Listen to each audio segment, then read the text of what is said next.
Hello and welcome to episode 311 of the official EstablishTheRun.com podcast. My name is Adam Levitan. I am one of the co-founders here at ETR, and we are coming off of the worst mistake of my DFS career kind of week. Yes, that's right. I've made plenty of horrible plays over the last 7 years of playing DFS seriously. I mean, tons of them. But on Sunday, I paid $5,600 in cash for a stone cold backup running back in Myles Gaskin. I mean, that is just so fucking egregious. And yes, I've played guys before who didn't have the role we expected. I've played guys who just sucked, and maybe we could have seen or should have seen that coming. But this Gaskin thing is a totally different beast. I mean, $5,600 for someone who was never really in the game plan. And the worst part is that I should have seen it coming. The Dolphins had very clearly soured on Gaskin even before he went on the COVID list. You know, they brought in a bunch of running backs. They've worked out a ton. They signed Phil Lindsay. They signed Duke Johnson. Gaskin was averaging 3.5 yards per carry on the season. And then last week, he was on the COVID list all last week. Wasn't even with the team until Friday. I mean, Brian Flores even had a quote like, you know, I don't know if I'm going to play Gaskin or something like that, which I idiotically brushed off as coach speak. I didn't think it through enough. And, you know, all I thought was, oh, Duke Johnson's a street free agent. Salvon Ahmed is way behind. They're playing the Jets. You know, let's just play Myles Gaskin. How bad can it be? But in hindsight, it actually made perfect sense that Duke was the starter and the feature back. And of course, Duke smashes, which, by the way, if Gaskin had the feature role, he would have smashed also, because the Jets are just such a stone cold joke. So Duke goes, 22, 107, 2 rushing, caught a pass for 20 yards. I mean, just max pain. And literally no one to blame but myself. Like, no excuses. I did not play like a champion. The champion play, of course, was Jeff Wilson. And yeah, we know his pass game role is weak, and we know Deebo Samuel is stealing a ton of work. But Wilson at 5K against Atlanta at home in this running back scheme, in the worst running back slate I can ever remember, it's just, the Wilson stuff's just a reminder not to be too recency biased. Wilson had been really unlucky in his previous starts with Eli Mitchell out.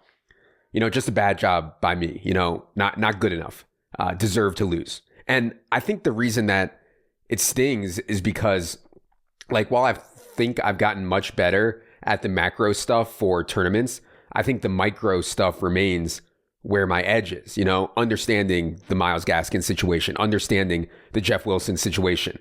I played Chase Claypool in tournaments, even though he's been running behind Ray McLeod, and James Washington has been mixing in a lot. So yeah, I mean, at this point in DFS, like, I cannot afford to get anything micro like that wrong in terms of usage.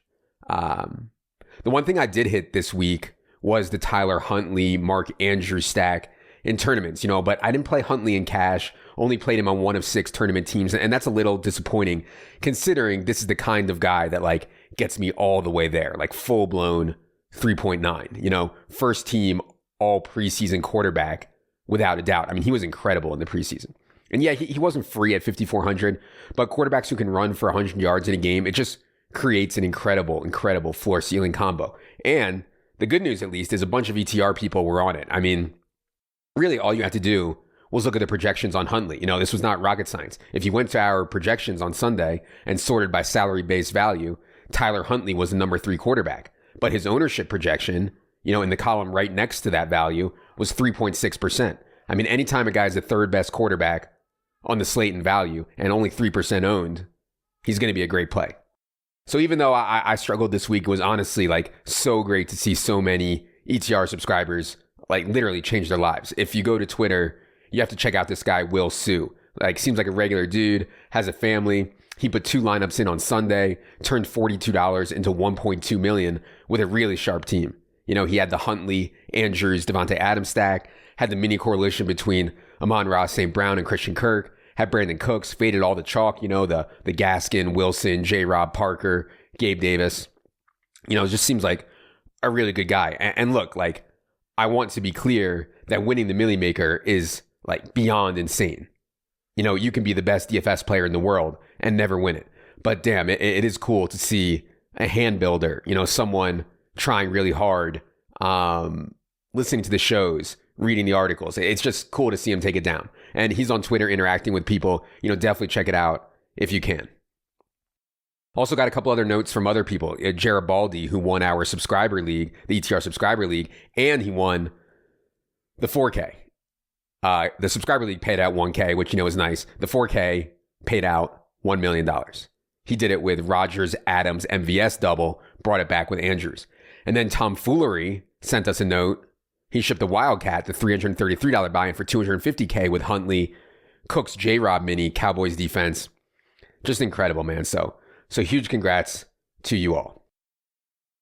Want to get to listener questions here, but by the way, if you have not checked out our NBA product yet, we will be running some holiday sales. Really brutal with all the COVID stuff in the NBA streets right now, but I do think that all the moving parts creates a bigger edge for us, the people really grinding our cocks off, creates a bigger edge in both DFS and props. So stay tuned over the next couple days for sales there. All right. I know it's Christmas week. No one cares about any of this DFS stuff. The people want the listener questions, and that is what they shall receive. Producer Luke, hit the theme music.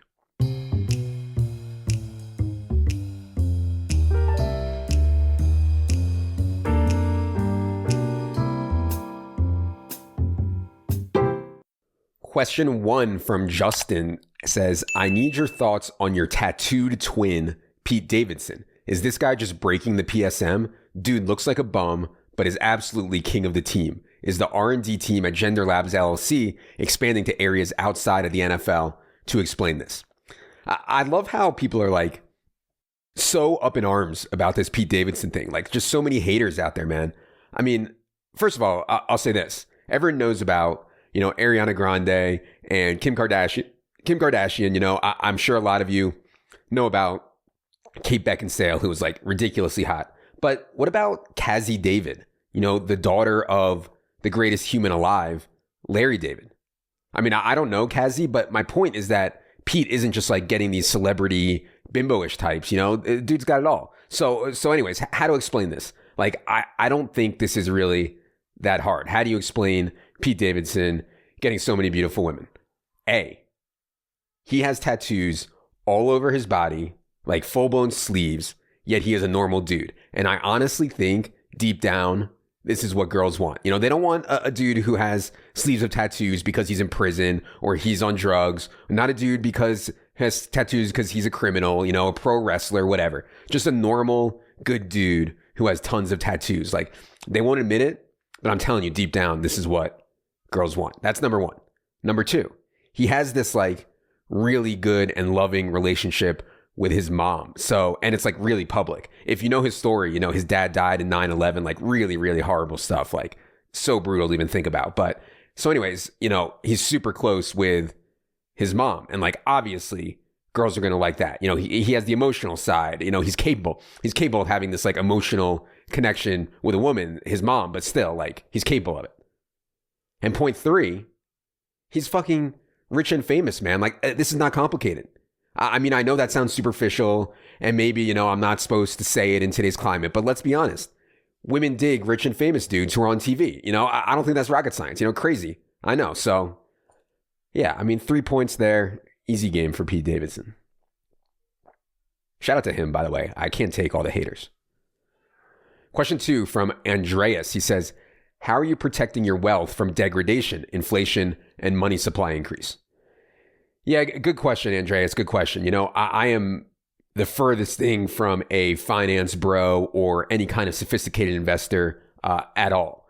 Obviously, I think there's reason to be concerned about purchasing power decline and what comes with inflation. Like, I think some people brush off the word inflation until it hits them, until they go to buy their Christmas ham and it's $100, until they go to buy a house and it's a zillion over ask and you have to pay all cash, But I'm sure it's much more complicated than that. Like, I don't even pretend to understand all the nuance around money printing or debt or interest rates and all that.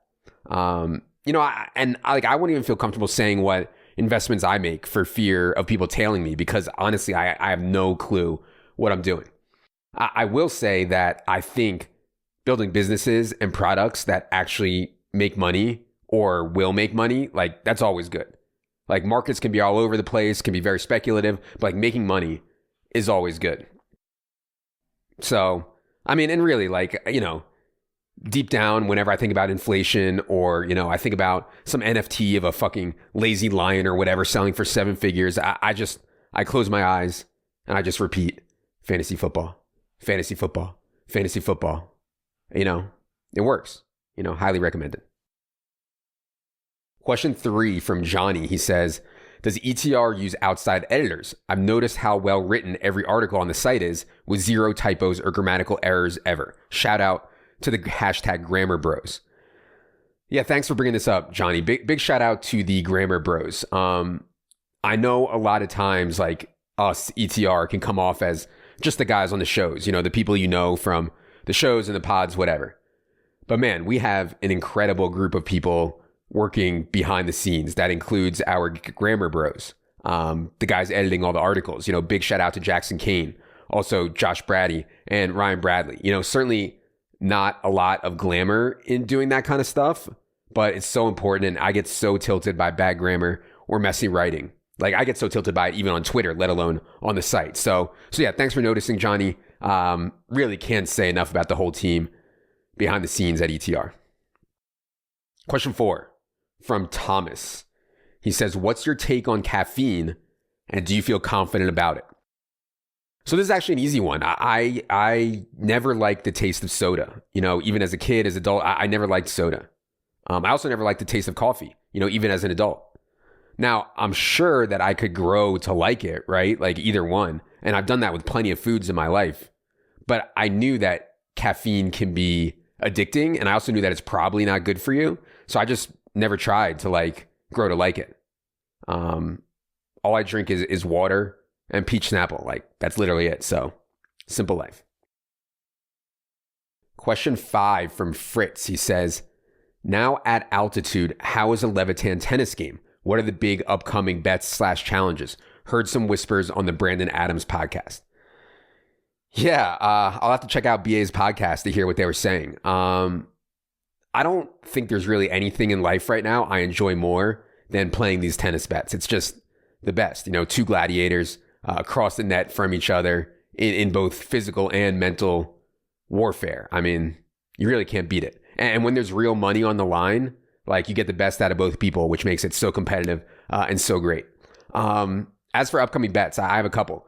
Steve Bass, who, of course, former pro tennis player, #1 in Notre Dame, traveled the tour. I lost to him in the frying pan match. And then I played him again a few months ago. He gave me 40 love lead in every single game. I got crushed in that one. So, but now we have another bet where we'd play one-on-one basketball and then we'd play a lefty tennis match. Me play my normal game. He plays lefty. And we'd play the basketball and the tennis for each the same amount. We played the basketball already. We played one-on-one. I won. And now we're going to play the tennis match. I'm not sure when, probably sometime in the new year, but he's definitely a massive favorite, like with his left hand, but still should be fun. The other bet I have is I met this rich dude. I was just, in Colorado, whatever. I met this rich dude. He's a real funny guy. He loves to talk shit. And I was like, and he likes tennis. And I was like, okay, let's play a match. I was like, how about we play for 1,000, keep it friendly. And he looks at me and he looks me dead in the eyes and he goes, I don't get on the court for less than 5,000. So, hashtag how rich, but that should be a fun one too. So, yeah, I'll be ready. All right. Question 6, last question we're going to do today from Alex. He says, what is your stance on masturbating while driving? Question inspired, of course, by the ship chasing episode where Overzet and Daigle admitted to doing it. Yeah, good question, Alex. Good question. So I didn't hear the segment you're talking about with Mans and Daigle, but I mean, I'm not surprised. Like those dudes are fucking perverts. They're not upstanding citizens and gentlemen like me. I, for one, would never do anything so vile and despicable. Never. All right. That is going to do it for this edition of the Solo Pod. I'll be back later tonight with Silva to go team by team ahead of week 16. For producer Luke, for Jerry, I am Adam. Good luck, everybody.